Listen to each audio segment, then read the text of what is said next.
긍휼히 여기는 자의 복. 첫 번째, 마태복음 5장 7절 말씀.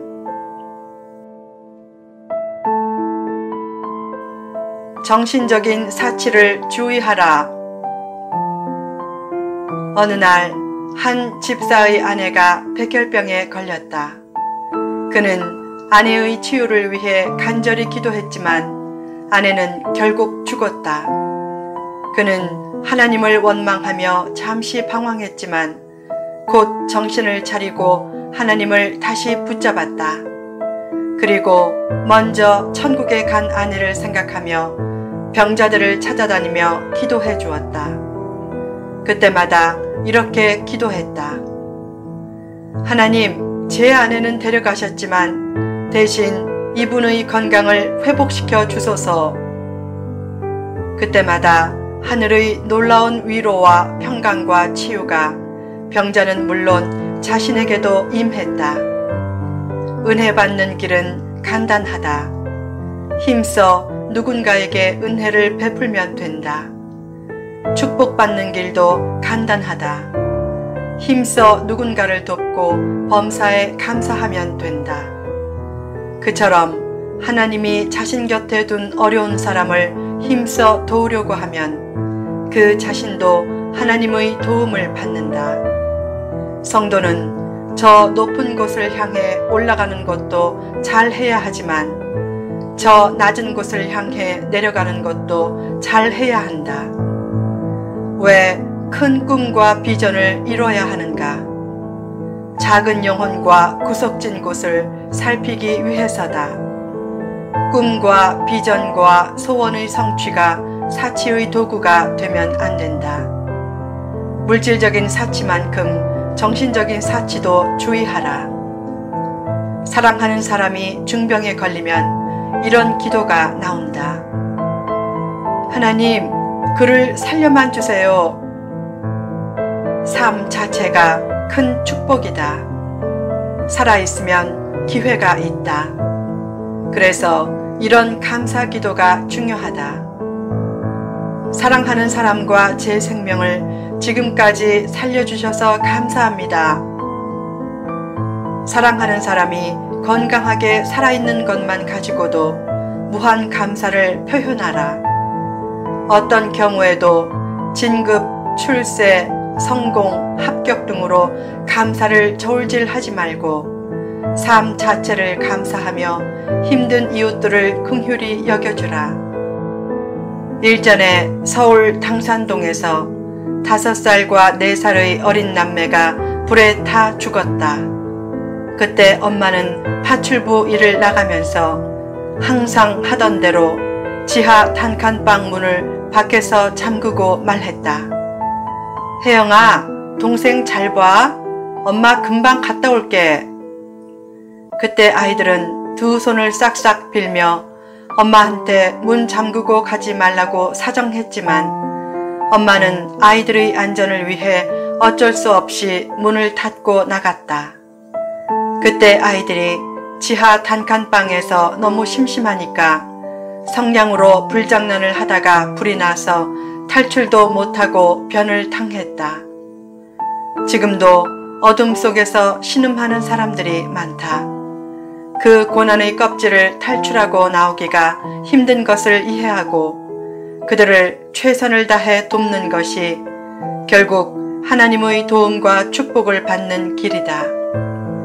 한때 어둠 속에 있었던 것은 어둠 속에 있는 사람을 긍휼히 여기고 힘써 도우라는 하나님의 뜻이었고, 한때 상처를 받았던 것은 상처 입은 사람을 긍휼히 여기고 함께 해주라는 하나님의 뜻이었다.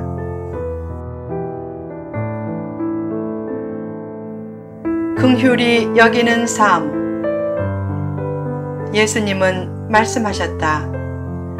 긍휼히 여기는 자는 복이 있나니 그들이 긍휼히 여김을 받을 것임이요. 긍휼이란 남의 불행과 어려움을 같이 느끼고 그 어려움을 조금이라도 나눠지려는 마음이다. 구체적으로 긍휼히 여기는 삶은 어떤 삶인가? 1. 어려움을 같이 느껴주는 삶. 어떤 성도는 필자가 한국에서 생소한 미국 기독교 선교연맹 소속 목사로 고군분투하는 것이 안타깝다고 필자 곁에 있어주며 문서 선교의 비전을 공유해 주었다. 고마운 마음이다. 어떤 사람은 길에서 나눠주는 전단지를 귀찮아도 열심히 받아준다. 전단 돌리는 사람이 일을 빨리 끝내고 쉬도록 하기 위해서이다. 복된 마음이다. 축복은 다른 곳에 있지 않다. 하나님의 긍휼한 마음을 가지면 축복받는다. 어느 추운 겨울날 한 아이가 생각했다. 걔들은 어떻게 이 추위를 참지? 측은한 마음이 들어 그 아이는 엄마 몰래 안 입는 옷을 들고 나가 마당의 개를 꼭 끌어안아주고 옷으로 개를 덮어주었다. 그런 아이에게 야, 그 옷이 얼마짜리인데 그래? 라고 소리치며 따뜻한 마음을 돈으로 평가하지 말아야 한다.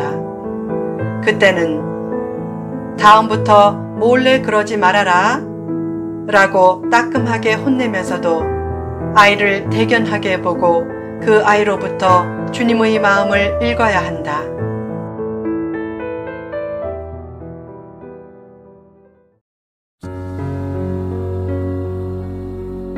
사랑과 긍휼이 넘치는 따뜻한 눈을 가져야 영혼도 살고 세상도 변화된다. 사랑이 없는 눈과 말과 정의감은 많은 상처를 낳는다. 임진왜란 발발 전 고관 부인들의 대화 중에 이런 질문이 나왔다. 전쟁이 일어나 왜군에게 잡히면 어떻게 할까? 부인들이 이구동성으로 그때는 혀를 깨물고 자결해야지 라고 말할 때 한 부인이 말했다. 글쎄요, 그때가 되어봐야 알 것 같아요. 그러자 모두 그 부인을 정조관념도 없고 애국심도 없다고 욕했지만 정작 그 일이 닥치자 그때 욕먹은 부인만 자결했다. 법에도 눈물이 있어야 하듯이 정의에도 따뜻함이 있어야 한다. 차가운 시선의 정의는 참된 정의가 아니다. 머리는 냉철해야 하지만 가슴도 냉철하면 안 된다. 어떤 사람은 교회에서 누가 다리를 꼰다고 비판하며 교회를 안 다닌다.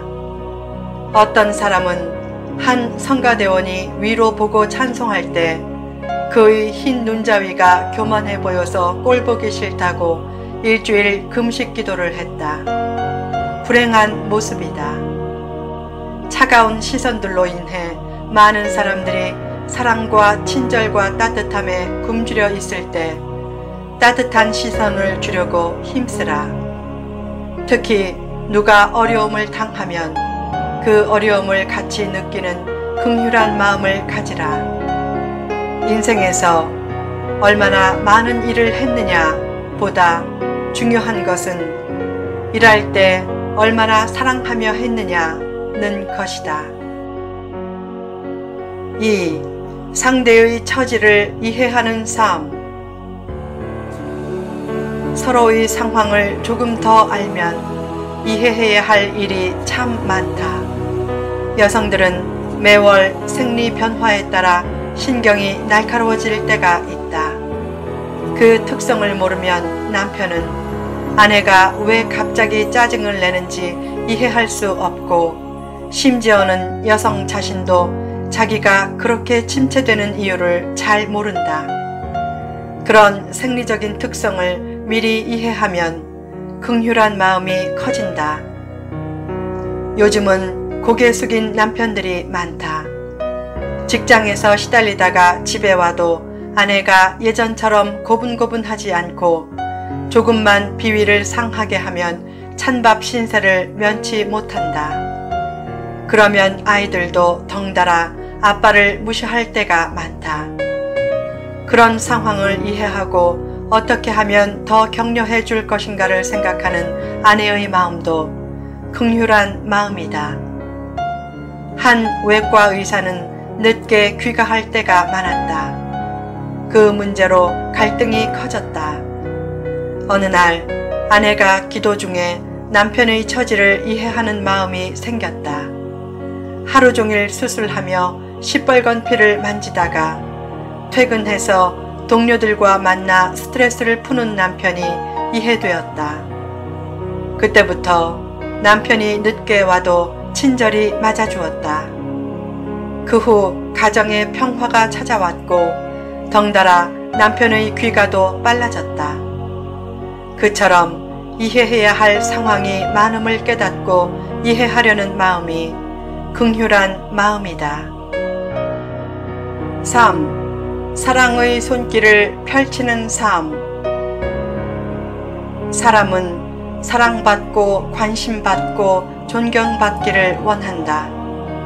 그러나 예수님은 사랑과 관심을 주는 것이 더 축복이라고 말씀했다. 사랑과 관심을 받는 일은 사람으로부터 받는 축복이지만 사랑과 관심을 주면 하나님으로부터 축복을 받는다.